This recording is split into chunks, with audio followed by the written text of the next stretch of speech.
É um dia especialmente... Obrigado, Vanessa. E é um dia especial, auspicioso para a nossa prática, sobretudo a prática coletiva, né, que fazemos. Temos a oportunidade aqui de nos reunirmos para cantar o mantra, e nesse momento, antecedendo ao canto, vou trazer uma palestra,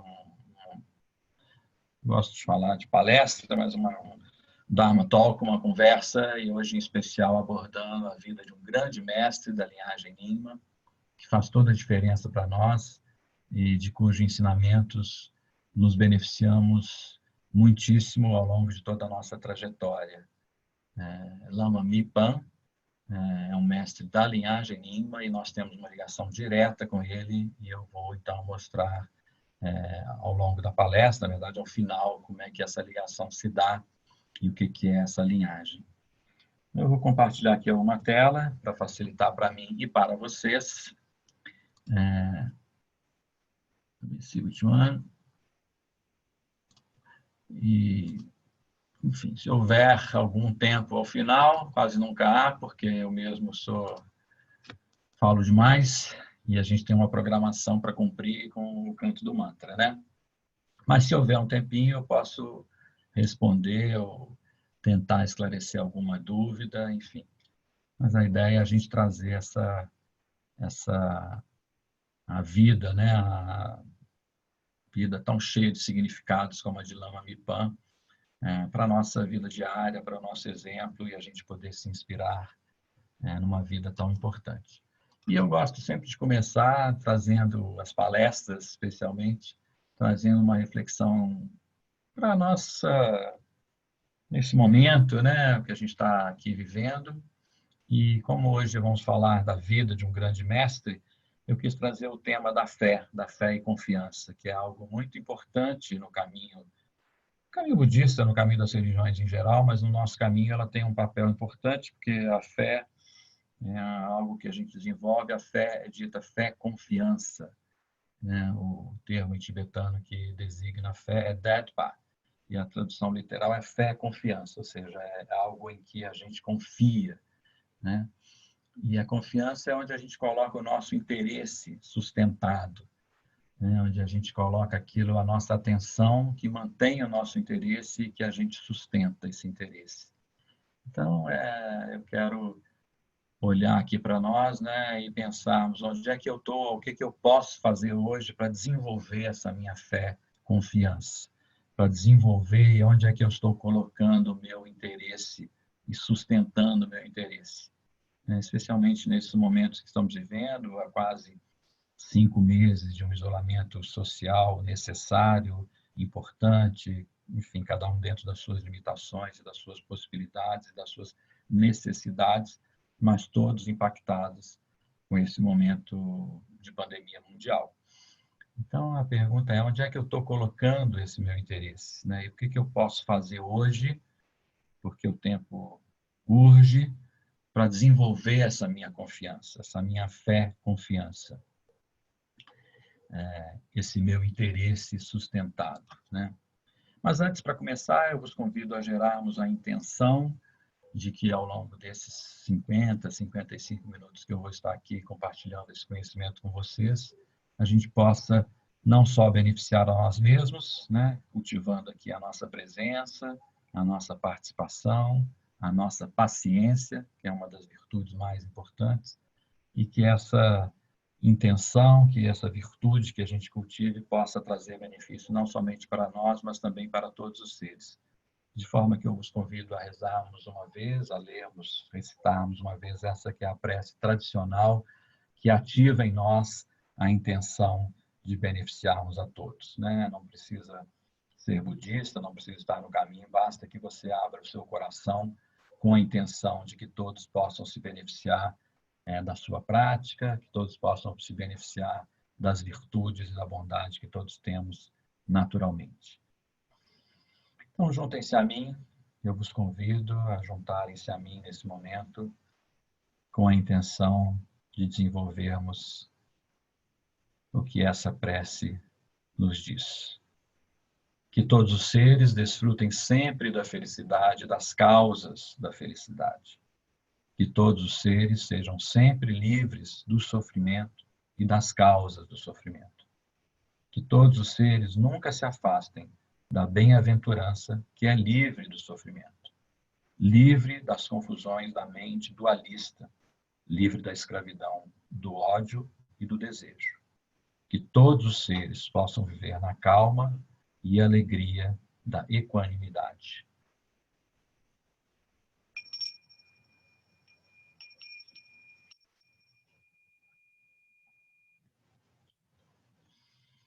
Então, com essa intenção em mente, né? A intenção é a ação da nossa mente nesse momento. Eu vou compartilhar aqui com vocês alguns desses. Um breve relato. A vida de Lama Mipan é uma vida tão permeada de feitos maravilhosos, miraculosos, de plenos significados, que a gente poderia passar aqui o mês todo falando sobre ele e ainda seria tempo insuficiente. Ele tem uma proximidade com nós, né? Viveu. As datas são sempre muito questionáveis, mas o que se tem, os relatos, as escrituras, é o nascimento. Nasceu em 1846 e viveu até 1912. Então, não tão longe assim da gente, né?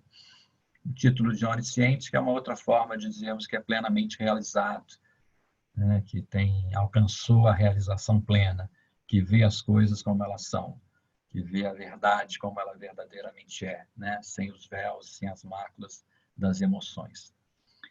O nome do Lama Mipan é Mipan Jamyal Namgyal Gyatso, é o nome em tibetano. Os nomes, aliás, os mestres tibetanos vão ganhando nomes ao longo da vida, e os nomes vão variando. Mas, digamos assim, que o nome com que ele permaneceu por mais tempo seria esse, né? Mipan Jamyal Namgyal Gyatso, que significa o oceano plenamente realizado da voz suave. Acho tão bonito essa tradução, né? Um oceano de méritos, um oceano de virtudes, plenamente realizado, onisciente, e da voz suave, porque é por meio da voz, né? Do sentido da fala, que os ensinamentos, é uma das formas, mas que os ensinamentos são transmitidos. Essa é uma imagem de Lama Mipan, num gesto de ensinamento, né? Num muda de ensinamento, e tem algo bastante significativo nessa imagem, que é sobre a sua cabeça, né? Há um grande Bodhisattva, que é um ser plenamente realizado, é um Buda, mas cujo compromisso é não parar de trabalhar até que todos os seres se iluminem. E nesse caso é o Bodhisattva chamado Manjushri, que é o Bodhisattva da plena sabedoria, que tem uma ligação extremamente direta e importante de Lama Mipan, de que falarei já já. E aí eu pensei que para falarmos, né, de um mestre da qualidade, da envergadura, do tamanho de Lama Mipan, era importante trazer esse aspecto da fé confiança, né? E achei também que esse momento de isolamento, em que todos estamos revendo nossas práticas, nossas colocações, trazer a fé como algo que permeia essa fala, eu achei que era relevante. E vou falar do aspecto da fé no Dharma, na fé no caminho, né? Porque, como eu disse, é um aspecto importante, porque é fé, confiança. É importante que a gente confie naquilo que a gente acredite e que a gente veja o resultado na nossa própria experiência, né? Então, a fé no Dharma, que são os ensinamentos, que é o caminho, que é a verdade, ela implica numa fé na habilidade que cada um de reconhecer a verdade. E a verdade é as coisas como elas realmente são, sem as máculas das nossas emoções, sem os nossos dualismos de gosto ou não gosto, como elas realmente se apresentam para nós. Reconhecer a verdade quando ela se apresenta por si mesma e implica também, e aqui é muito importante esse aspecto no caminho do Dharma, assumir a responsabilidade por verificá-la por meio da experiência meditativa, ou seja, verificar na sua própria vida, nos seus atos, na sua vida diária e, obviamente, no seu laboratório, que é a experiência meditativa, né? Um convite ao mergulho para conhecer a sua própria mente. Esse é um aspecto fundamental decisivo no caminho budista, né? É um caminho que se dá inicialmente, no meio, por fim, o tempo todo, um convite para você explorar e conhecer e dominar a sua mente, né? Dominar no sentido de entender como ela opera, dominar no sentido de entender onde ela se polariza, mais do que entender ou de que conhecer o seu conteúdo. Mais importante para nós é ver o modo de operar.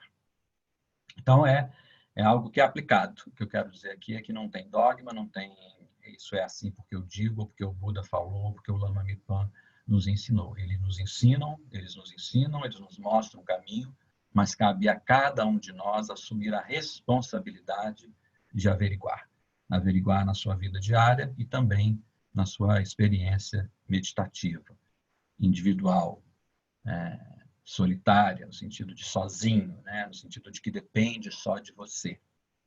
Como é que funciona para você na sua mente. E aí, como eu disse, a fé, o termo Dadpa é fé, confiança, e confiança é uma profunda convicção, uma lucidez, uma aspiração por aquelas coisas que são reais, que têm valor e que são possíveis.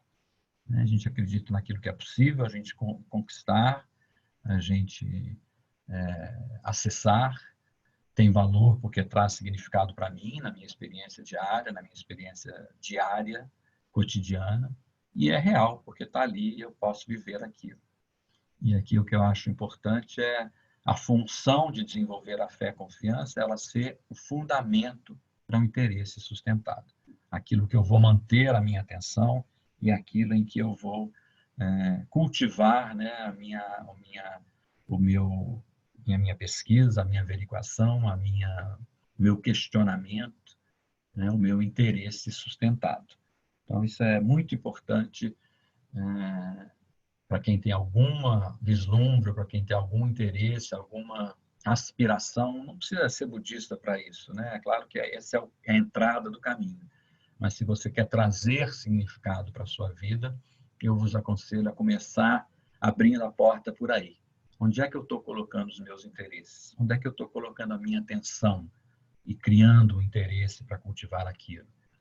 Em que qualidades, em que ações, em que intenções, em que aspectos da minha vida?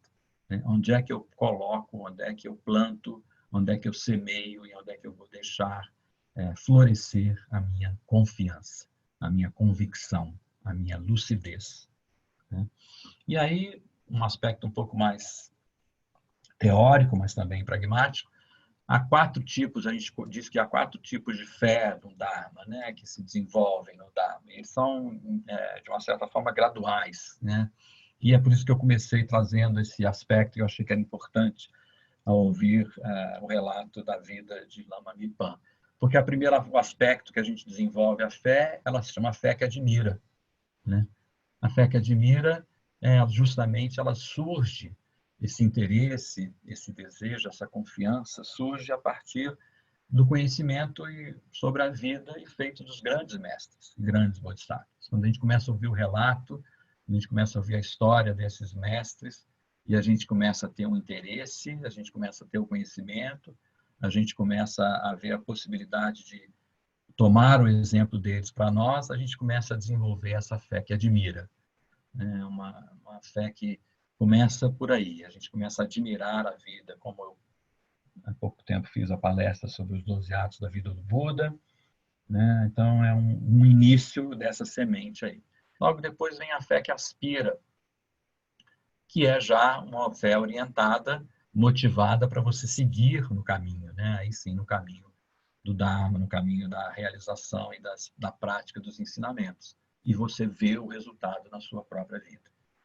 Isso é extremamente importante, porque é isso que alimenta e que vai dando força e que vai fazendo com que esse tipo de fé, confiança, floresça.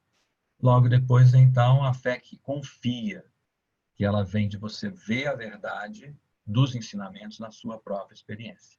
Você vê os resultados dos ensinamentos na sua própria experiência de vida, vida diária, porque é um caminho prático, é um caminho aplicado. Não fica só na teoria. E também na sua própria experiência meditativa, você percebe os avanços que você tem, que você alcança a partir de conquistar a sua mente, né? Entender e compreender o funcionamento da sua mente. E aí, por fim, vem a fé irreversível, lá no finalzinho do caminho para nós, né? Que é o caminho do Bodhisattva, é o caminho do grande ser. É o primeiro vislumbre de que é possível para todos nós, vou reafirmar isso, é possível para todos nós alcançarmos a plena e suprema iluminação, né? Todos nós nascemos com essa semente da iluminação, com essa semelhança ao Buda Shakyamuni, ao Lama Mipan, a Mahaguru Padmasambhava, aos grandes mestres. Todos nós temos inatos esse potencial. E quando a gente, então, chega nesse estágio da fé irreversível, né, que a gente já entrou nesse caminho, já está lá, avançado, e a gente começa a vislumbrar a primeira, uma fresta, uma chance de alcançar essa iluminação. E aí, então, a fé se torna irreversível. Não há caminho de volta, não há caminho outro, senão continuar no caminho, né? sem que a gente precise reverter ou voltar. Tudo isso vem, meus caros, minhas caras, de ver o resultado na sua vida diária. A gente só consegue desenvolver isso a partir do momento que a gente começa a perceber, né, o resultado da sua meditação, da prática das perfeições, da prática das virtudes, né, isso na sua vida, isso trazendo resultados concretos. Se torna uma pessoa mais amável, uma pessoa mais calma, consegue ter e desenvolver domínio sobre a sua mente, mesmo que a gente, né, caia, mas se você cai, você percebe e se levanta mais rápido. Isso já é um resultado bastante positivo. Todos nós estamos sujeitos a isso, né? Enquanto não somos um Buda, né? Enquanto não alcançamos esse estágio, somos todos sujeitos aos reveses, aos tombos, às quedas no caminho. Mas quando a gente tem mais confiança, a gente se levanta mais rápido. A gente consegue mais facilmente perceber antes que a emoção nos domine e a gente não sai mais facilmente. Isso já é um super grande, mega resultado. Ok. Lama Mipan, como eu disse, tem vários nomes, os nomes vão variando à medida que a vida vai se desenvolvendo, mas ele nasce com esse nome de Ju Mipan, Ju Mipan Gyatso. Né? Nasce em 1846, numa região do Tibete que é Derge. Eu não coloquei o mapa do Tibete, mas é uma parte do Tibete importante. E seu pai, Gompo Dargye, era um descendente do clã do Ju. Em geral, né, o Tibete era dividido em vários reinados, dependendo das regiões, e cada região tinha um clã, não era bem um rei, mas um ser principal, um governante principal que era responsável por aquela parte. Então, Jumipan já nasce filho de um descendente de um clã que diz ter uma ascendência divina, quer dizer, que diz ter já uma aspiração, né, uma conexão com algo sagrado, algo supremo, algo sublime. Recebe esse nome de Ju, que significa em tibetano segurar, e é interpretado como segurando as cordas das divindades luminosas que descem dos céus.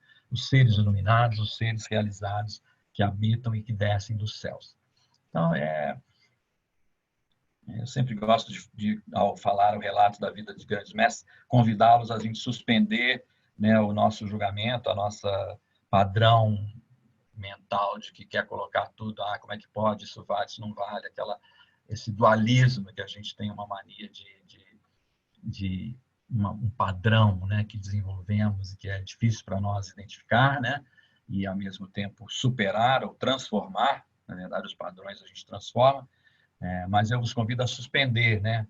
Isso é impossível, isso é irreal, isso é fantasioso. Ouça a história com total abertura de mente, sabendo que é um relato de que aconteceu, um relato histórico, não tão distante assim, né? Mas cria essa abertura ao ouvir. Então, ele recebe esse nome, e sua mãe, chamada Sri Chun, né, também tinha um status, uma posição elevada, vamos dizer assim, na sociedade. Né? Ela era filha de um ministro desse reinado, desse condado, dessa região especial também de Derg. Então, Lama Mipan nasce numa família nobre, vamos dizer assim.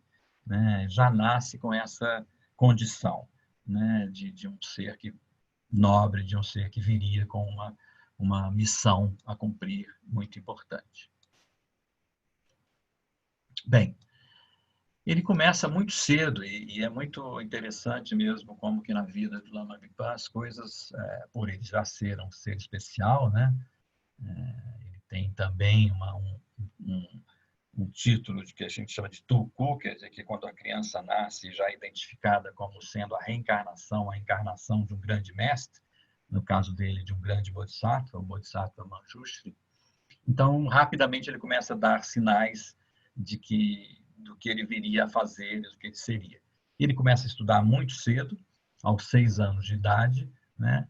E já com 6 anos ele memoriza, né? Aliás, os estudos nos monastérios tibetanos se davam dessa forma. A educação era feita nos monastérios e a primeira coisa que os noviços, que os monges mirins, né, que jovens que entravam para os monastérios, que eram em geral patrocinados pelos reis, que eram quem financiavam-os, era decorar os textos, memorizar os textos, antes de entender o que ele significava, né? O primeiro passo era memorizar os textos para então começarem a entender o seu conteúdo. Então, logo muito cedo, aos 6 anos, ele já memoriza um livro importante de um mestre importante também tibetano chamado Nyaripachen Pema Yanggyal, e é um livro que se chama Verificação dos Três Votos, do Sun Nangye. Né? Sun é 3 em tibetano. Então, os 3 votos, verificar os 3 votos, que é um livro importante da linhagem Nyingma, que é a linhagem a que nós pertencemos, que significam os antigos, que é uma linhagem que tem início, né, que se sedimenta, né, com os reis Songtsen Gampo, os primeiros reis do Tibete, que é a linhagem que traz, né, dos antigos, que é a primeira linhagem, a primeira escola, vamos dizer assim, do budismo tibetano, quando ele se sedimenta no Tibete. Mas isso é uma história longa para falar numa outra palestra. Aqui é para dizer que somos nós, a nossa linhagem dos Nyingma, os Nyingmapa, os antigos. Né? Quando ele tinha apenas 10 anos, eles percebem, né, que ele não tinha dificuldade nenhuma na leitura e na escrita. Então, ele já demonstrava, imagina, aos 6 anos já memoriza um texto importante, um texto relevante para a linhagem Nyingma, aos 10 ele começa a escrever e ler tudo que lhe era dado, que era fornecido, e começa a compor, porque entre todas as muitas qualidades de Lama Yimpa, uma delas é essa, ele se torna um grande compositor, um grande escritor de textos, de comentários e de orações. As orações que Lama Yimpa escreve são lindas e são muitas. Então, ele começa já aos 10 anos a escrever os textos e ler tudo. Então, ele não tinha nenhuma obstrução para ler e para entender. Por conta disso, alguns eruditos tradicionais daquela época afirmam que suas primeiras composições, aos 7 anos, ele já começa a compor.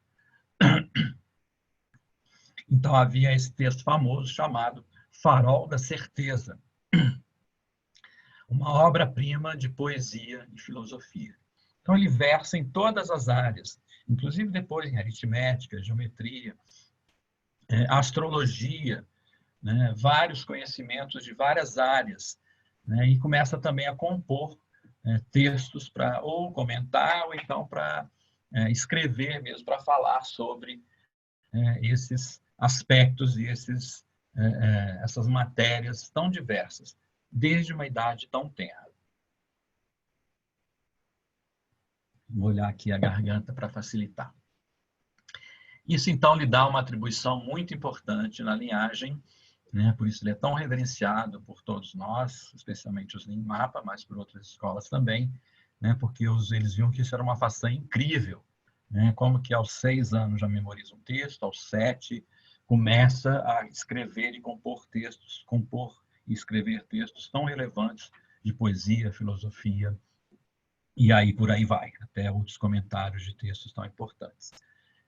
Isso, então, lhe é atribuído uma grande erudição e a sua maestria, né, o seu intelecto tão reverenciado por todos nós. Uma façanha incrível. Isso lhe atribui essa grande consideração por todos os mestres que com ele estudamos, ou nós, né, que nos textos dele bebemos e praticamos. E logo, então, ele vai para um monastério. O primeiro monastério que ele vai tem essa imagem aí, que é o monastério de Nyag Cholim, né? Jumor Nyag Cholim.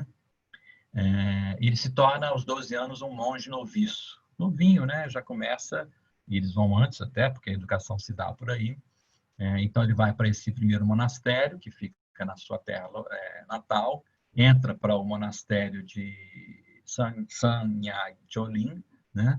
Que é um ramo do monastério Nyingma, chamado Jechen, que também eu vou mostrar para vocês como é que nós estamos ligados a essa linhagem dos Jechen, do monastério Jechen, quer dizer, dos monastérios, né? Todos eles pertencem à linhagem Nyingma, né?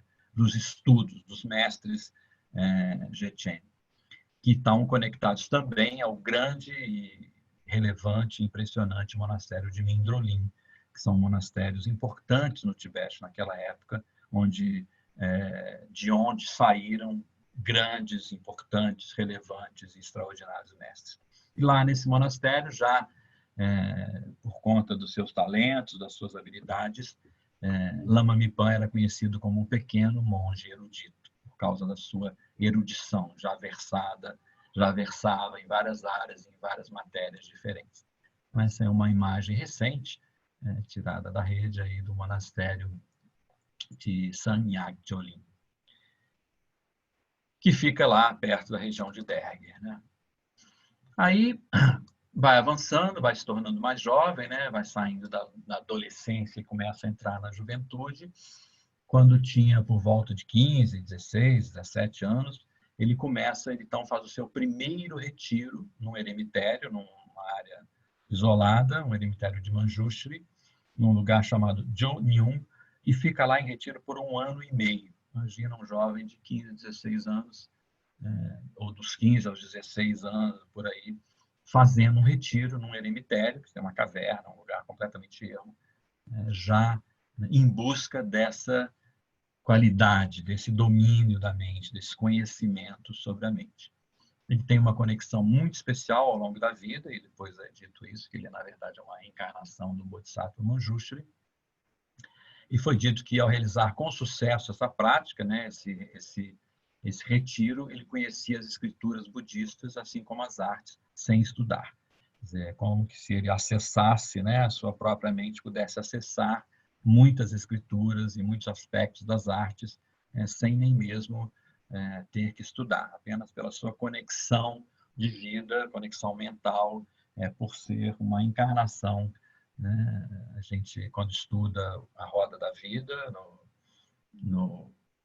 que é um dos ensinamentos mais importantes, né, do caminho budista, o Bhava Chakra, a gente sabe que a gente nasce, renasce, morre, nasce, envelhece, adoece, morre, e por boa sorte, por mérito nosso, a gente pode renascer, né, no reino dos humanos, ou então tornarmos um Buda, né, e por conta disso tornarmos um Buda. Nesse caso, então, ele era uma encarnação, tinha aspectos da sua vida iguais ao do Bodhisattva Manjushri, da grande sabedoria.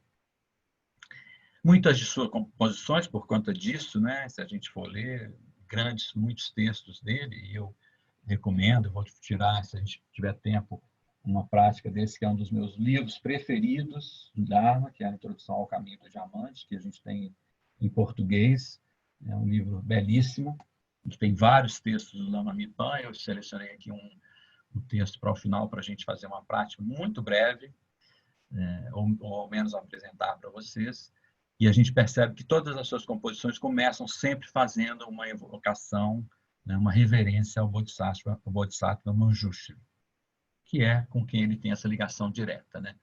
E também várias meditações, né, na forma de Manjushri, que trazem, né, com esse objetivo de ativar em nós essa vigorosa sabedoria, né, sabedoria que a gente pode acessar. Todos nós temos ela disponível, basta que a gente pratique para que a gente possa acessá-la em nós. Né? Acessar por meio da prática, acessar por meio do estudo, acessar por meio, sobretudo, do treinamento da mente, né? Acessar por meio da prática da meditação. E, no caso, a sabedoria vem sempre junta da compaixão, né? uma não existe sem a outra. Mas isso também é assunto para uma outra palestra. Mas aqui quero reforçar, porque ele ativa em si essa sabedoria, claro, porque ele já tem, né, uma grande compaixão, e por conta disso, essa é uma tônica nas suas práticas, nas suas orações, nos seus textos. Forma uma parte central da prática da meditação de Lama Mipan por toda a vida. Então, ele fica o tempo todo acionando e trazendo para si, né, a invocação e a sabedoria personificada aí por conta, então, do Bodhisattva Manjushri. E aqui é uma imagem do Bodhisattva que não é nem a mais comum que a gente tem, né? No geral, geralmente a gente vê o Bodhisattva representado com uma espada flamejante. Né? O Bodhisattva Manjushri segura uma espada que é justamente o símbolo daquilo que corta a ignorância, né? Que corta a nossa ignorância, a nossa forma velada de ver as coisas. Mas esse é o Manjushri branco, e eu trouxe porque ele tem uma ligação especial com Lama Mipan, porque em determinado momento, numa prática que ele faz, esse Manjushri branco aparece para ele. Então, eles têm uma ligação direta. Mas é o Bodhisattva Manjushri que representa a suprema sabedoria. É o Bodhisattva da suprema sabedoria. Pois muito bem. Então, por conta disso, né, por conta de desenvolver esse aspecto em si, Lama Mipan tem uma facilidade extraordinária de verificar e rapidamente compreender e reter, né, o significado dos textos e da prática budista, que é algo muito importante, né? E nós que somos seres mortais, que estamos aqui, a gente precisa ler um texto 5, 10, 20 vezes para captar, em cada leitura a gente capta um aspecto, né? E muitos passam despercebidos, e a gente não só capta e muitas vezes não consegue verificar ou aplicar na nossa própria vida. Mas Lama Mipan, pela sua excelência e maestria, ele tinha essa facilidade desde criança, como vimos, e isso só vai se aperfeiçoando ao longo da sua vida, de verificar rapidamente o significado de um texto, né? Ele estudou um dos textos mais importantes do caminho budista, que é o Bodhicharya e Avatara, né, que é um texto indiano, Gada Shantideva, e ele estudou com um grande mestre da linhagem Nyingma chamado Patru Rinpoche, Zapatru Ogyen Jigme Choki Wampo, né, o monge medicante, Patru Rinpoche, que eu prometo fazer uma palestra também sobre ele, porque em temos maior reverência e veneração, que escreveu um dos textos mais importantes, que é fundamental no nosso caminho, que é As Palavras do Meu Professor Perfeito, que é um texto que a gente tem em português e que recomendo vivamente, texto difícil em algumas partes, mas que contém uma boa parte da nossa prática e do nosso treinamento, né? Com Zan Lamei Jalum, né? As Palavras do Meu Professor Perfeito. Mas tudo bem, Lama Mipan estudou então esse texto indiano importante, que é o Bodhicharya Avatara, que é justamente o caminho do Bodhisattva, que é algo que a gente pratica, né, com o Patru Rinpoche. E aí é dito que o estudo levou apenas 5 dias. É um texto composto por vários capítulos, e ele, então, estudou apenas em 5 dias. A gente passa uma vida inteira estudando alguns capítulos para captar aspectos mínimos desse texto tão importante. Lama Mipan, com a sua mente, né, de um grande mestre, em 5 dias estudou o Bodhicharya Avatara, e foi suficiente para que ele compreendesse completamente as palavras e o significado desse texto clássico. Então, isso mostra a grandeza e a forma extraordinária com que Lama Mipan praticava e com que ele captava e podia, então, absorver e depois transmitir os ensinamentos. Isso é um feito extraordinário. Só um grande mestre conseguiria tal feito. E mais tarde, justamente, ele compõe, então, um comentário importante sobre o capítulo 9, que é um dos capítulos mais importantes do Bodhicharya Avatara, que é o capítulo sobre a sabedoria. Então, ele tem um texto, um comentário importante sobre esse aspecto, né? Não coincidente, já que ele é a encarnação do Bodhisattva da sabedoria. Então, é por meio desse conhecimento e dessa absorção tão integral e tão né, tão rápida com que ele reteve a compreensão do texto, ele então depois do texto Bodhisattva, né, que depois ele compõe um capítulo, um comentário só sobre o capítulo 9, né, que é o capítulo da grande sabedoria. E aí, ao longo de sua vida toda, né, Lama Mipan, é dito que ele leu, né, 7 vezes toda a coleção de palavras traduzidas do Buda. Né? O Buda, há 2 grandes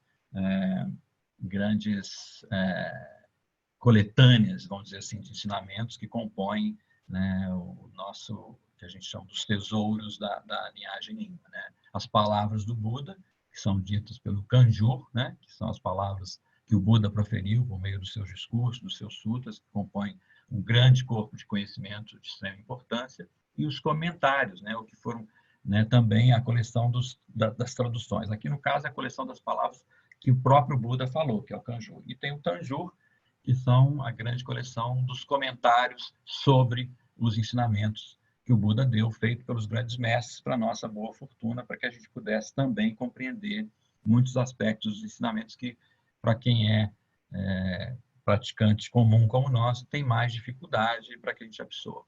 Lama Mipan leu, né, 7 vezes esses volumes, esse corpo de conhecimento, que é composto de 108 volumes.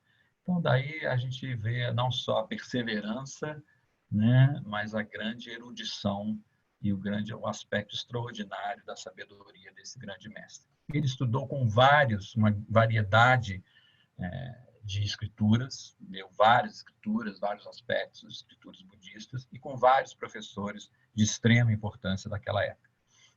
Eu me achei melhor não estar aqui citando uma série de nomes, porque, enfim, são muitos mestres, né, que poderia, enfim, talvez fossem vários nomes aqui. Patrul Rinpoche já é um que é suficientemente conhecido para que a gente veja a grandeza dos mestres com quem ele estudou. E, por conta disso, ele produziu, né, muitos comentários e muitos livros. E também passou uma boa parte da sua vida em retiro. Né, e compôs muitas orações, que é muito importante. Orações que são muito... que trazem um conforto muito grande para nós praticantes, orações de aspiração, orações de conforto, orações que nos ajudam a transformar as situações negativas e orações que nos ajudam a conhecer melhor o funcionamento da nossa própria mente. Então, assim, ele nos lega, né, um corpo de conhecimento enorme, de muitos volumes, de composições em várias áreas, em várias matérias, dos ensinamentos, aspectos específicos, astrologia, aritmética, artes, enfim, um mestre completo, né? E aí, em 1912, ele morre, né? Ele faz a passagem, ele entra no seu parinirvana, também lá num eremitério hindu, que fica lá ao norte do monastério Dzogchen, que é um outro aspecto, vamos dizer assim, da linhagem Nyingma, né? A parte Dzogchen é aquela que estuda os tantras, os textos mais elevados da linhagem Nyingma, que são os Bhakti Yoga, que são os tantras que nos permitem, né, por conta desse conhecimento, fazer essa transformação de todos aqui que estamos nesse caminho, buscando nessa própria encarnação, nessa própria vida que nós temos. Né? Isso ativa em nós essa possibilidade de revelar e de despertar o nosso potencial nessa própria vida. É isso que um dos aspectos importantes que a linhagem Dzogchen nos deixou, é que é possível transformar os nossos padrões de vida, nossos padrões mentais, nossos padrões de prática nessa própria vida, para que a gente possa alcançar ainda nessa vida a nossa própria iluminação. Né? Um dos aspectos importantes de transformação é justamente o Vajraguru Mantra, que já entoaremos juntos, como é a tradição na lua cheia. Então, isso traz um pouco da vida, né, do Lama Mipan, que eu poderia passar aqui a noite inteira falando sobre, mas eu quis reforçar, sobretudo, esses aspectos, né, da sua maestria na composição, da sua maestria em conhecer e reter os ensinamentos, e também de poder devolver isso, né, reescrever e comentar isso para a nossa boa fortuna, e para que nós pudéssemos praticar nos dias de hoje. E aqui, para a gente poder também, né, antes de eu finalizar completamente, não sei se está claro aí para vocês, mas é um desenho da nossa linhagem. Aqui ao centro é o nosso mestre, o lama-chefe da linhagem Nyingma, no nosso caso, né, do Centro Nyingma de Budismo Tibetano, Tartan Rinpoche, Sua Eminência, o Venerável Tartan Tuku Rinpoche. E aí eu queria mostrar aqui para você, se é que é possível, né, isso nos dá aqui as credenciais do nosso mestre, né? A linhagem é justamente isso, quem são os mestres do nosso mestre, ou quem são os mestres do nosso mestre. Essa é uma tradição, né, que vai de mestre para aluno. Então, como é que os ensinamentos chegam no nosso mestre? Então, a gente vê logo aqui uma linhagem direta com um dos maiores expoentes da linhagem Nyingma, que é o onisciente Longchenpa, né, que vem aqui direto para nós. E aqui, Lama Mipan, vocês conseguem ver aqui onde eu estou com o cursor, né? Lama Mipan teve como seu professor o grande Jamyang Khyentse, né, da linhagem dos Jamyang Khyentse, por isso ele tem o nome Mipan Jamyang Namgyal Gyatso, e a linhagem de Jamyang Khyentse é uma linhagem enorme, né? Khyentse significa amor ao conhecimento, então são mestres que devotaram e reverenciaram e levaram toda a sua vida nos estudos e na prática. E aí Lama Mipan, Tartan Rinpoche tem duas ligações de linhagem direto a Lama Mipan. Uma por meio da linhagem do monastério de Jetchen, né? E aqui o mais importante deles é o grande mestre, o venerável Jetchen Gyaltsab, que compôs um dos textos mais lindos e praticados na nossa linhagem, que se chama O Caminho de Heróis, The Path of Heroes. É algo fundamental para quem está no caminho do Bodhisattva. E aí, Jetchen Gyaltsab foi professor de Jetchen Kongtrul, que foi professor do nosso professor, aliás, um dos seus professores principais, né? E então, Jetchen Kongtrul foi aluno de Jetchen Gyaltsab, que foi aluno de Lama Mipan. E Lama Mipan foi professor de Kampo Khuntpao, que foi professor de Bodpa Tulku.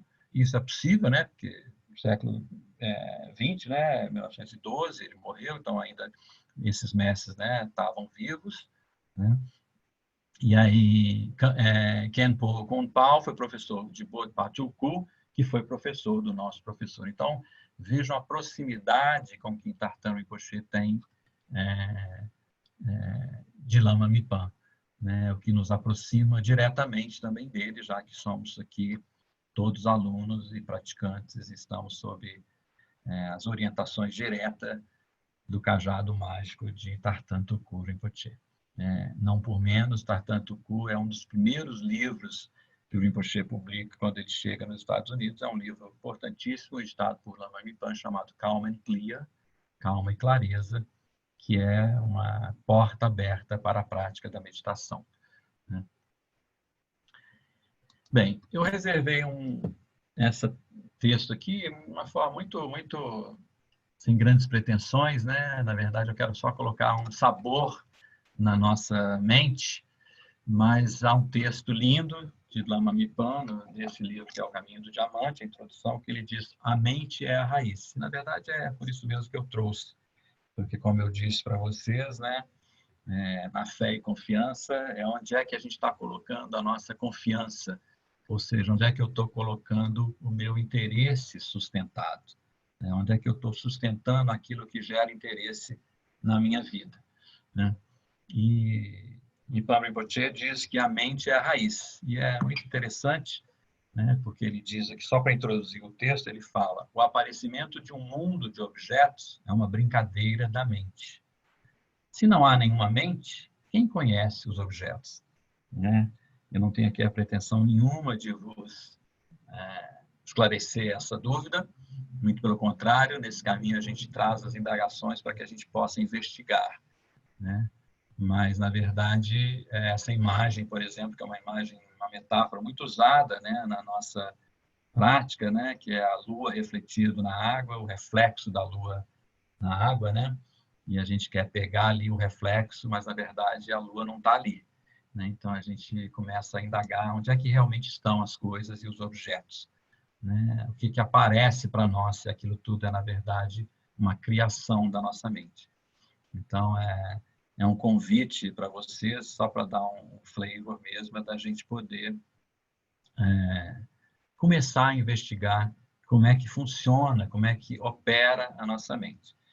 Então, assim, rapidamente, sem trocadilho, né? Eu queria vos convidá-los para relaxar um pouquinho, né? Se você sentado de uma forma confortável onde você estiver, traga aí uma atenção para a sua presença, onde você estiver, na cadeira, sentado. Se você estiver deitado, eu te convido para sentar, que é melhor. Coloque-se numa posição ereta, sem grandes tensões. O dia já está finalizando, então dá aquela girada com o ombro assim para trás, para cima e para trás. Isso, se você quiser rodar o pescoço, se for facilmente para você, não precisa, mas só gira o seu ombro assim para cima e para trás, para que ele se acomode ao lado e ao longo do seu corpo. Convida uma respiração calma, relaxante, curativa. Faça isso por meio de uma inspiração. Perceba o ar entrando no seu corpo, preenchendo seus pulmões, o espaço interno do seu corpo, o seu diafragma, que é a parte lá embaixo da sua barriga. Perceba o ar saindo. Se você achar confortável, deixe os olhos semi-fechados, né? Não precisa fechar ele todo, porque às vezes a gente, quando fecha todo, a gente adormece. Mas se eles estiverem abertos, procura não focalizar necessariamente alguma coisa específica. Também traga uma qualidade relaxante para o seu olhar. E faça conexão com a sua respiração, calma, tranquila. E os pensamentos que surgem na sua mente, procura não agarrar nenhum deles. Deixa que eles surjam, apareçam e vá embora. A tendência é sempre querer agarrar o pensamento. Deixa eles passarem. Eles não duram para sempre. E o que acontece é que após um pensamento virá outro, e outro, e outro. Então deixa eles passarem. Focaliza, traga a sua atenção para a sua respiração. A sua presença física do seu corpo. Perceba o espaço que o seu corpo ocupa. E focaliza na sua respiração.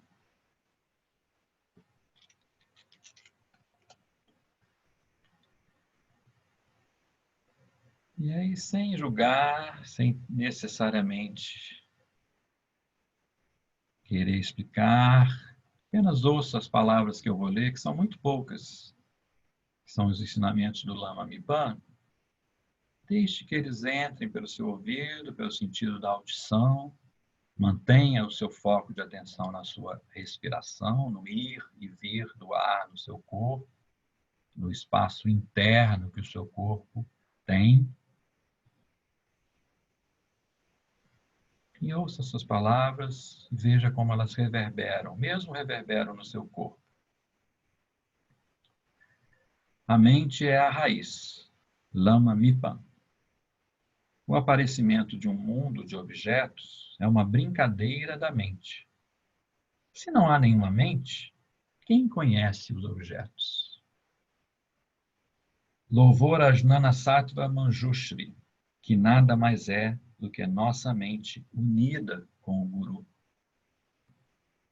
A mente é a raiz do samsara e do nirvana. Não há naquilo que é real nenhuma entidade que não tenha nascido da mente. A brincadeira e a dança das aparições mundanas e transmundanas, em toda a sua multiplicidade, chegarão ao fim, quando o seu Criador, a mente, como o mágico tiver sido subjugado.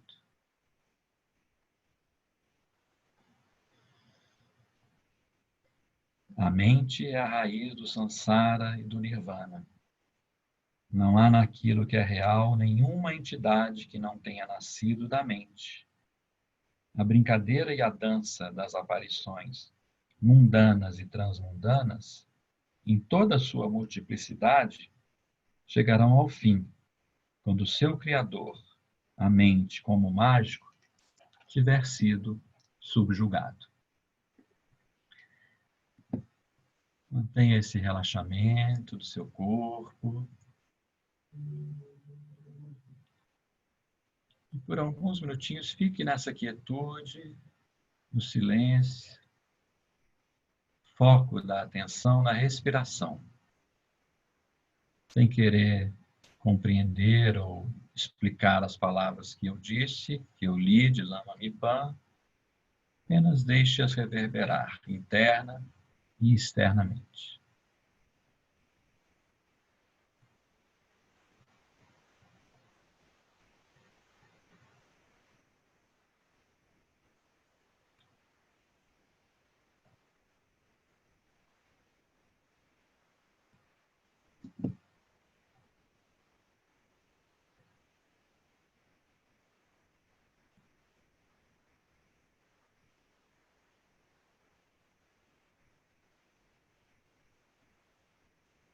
Os pensamentos surgirem, procure não acompanhá-los, deixe que eles surjam e desapareçam.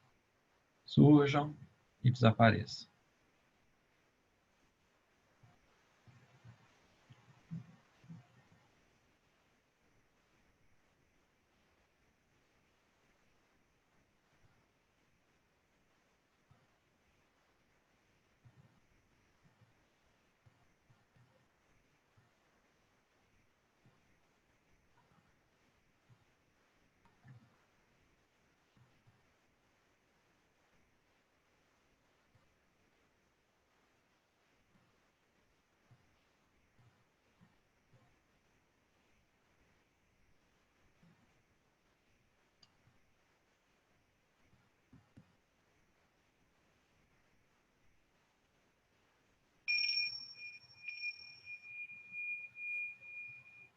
Aí, lentamente você pode abrir os olhos, sinta as suas mãos, seu corpo.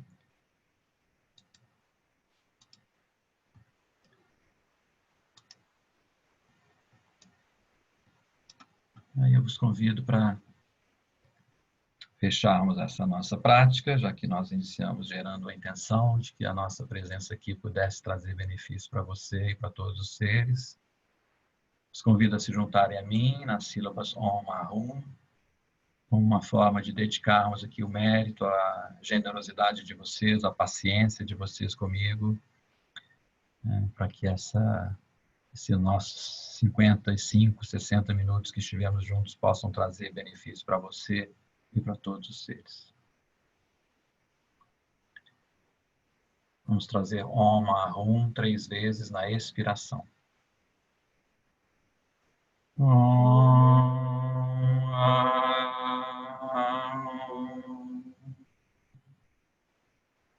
Om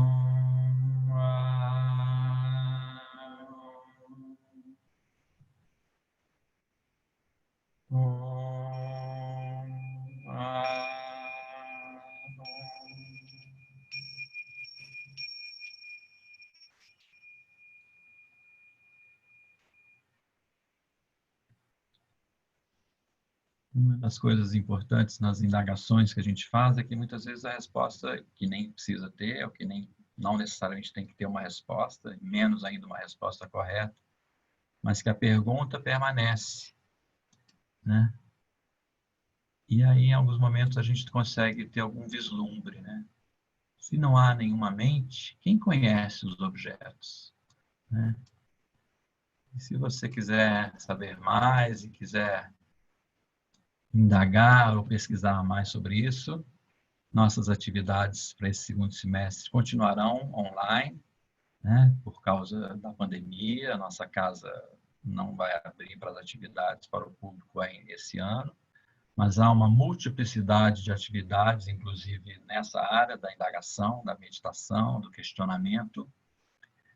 Então, os convido a acessar o nosso site por meio da internet. Há uma vasta programação com muitas e muitas atividades que podem trazer para você, né, ajudar nessas indagações e a desenvolver essa fé e confiança, esse interesse sustentado. E como não podia deixar de ser, eu vou fazer também aqui o reclame de um dos cursos que eu vou liderar nesse segundo semestre, que eu recomendo também vivamente para quem quiser, tiver interesse de conhecer, que é a prece nos dias de hoje, que começa agora, no dia 20 de agosto. São 10 encontros. E não é sobre uma prece ou outra, na verdade, é um convite para a gente poder extrair o melhor, nos beneficiarmos ao máximo das preces que a gente entoa. Claro que a gente vai trazer um aspecto das preces budistas, mas ela pode ser aplicada nas orações de qualquer religião ou crença que você tenha. Então, é um dos primeiros cursos que eu vou dar, e depois vou dar um curso sobre introdução ao budismo, onde a gente vai poder trazer à luz do nosso conhecimento todas aquelas perguntas que eu sempre quis fazer e nunca tive oportunidade. O budismo é uma religião? O que é a linhagem Nima? Quem foi o Buda? É um desejo para quem tem algum interesse em conhecer. O budismo é uma religião ou uma filosofia? Um espaço para a gente poder também indagar e responder sobre essas perguntas. Mas o primeiro deles é esse curso, A Prece nos Dias de Hoje, que é a terceira edição que eu vou dar e que eu recomendo vivamente. É um curso muito gratificante, que a gente pode extrair ao máximo sobre nos beneficiarmos ao máximo sobre as preces que a gente entoa, independente da crença da gente. Então, eu gostaria de agradecer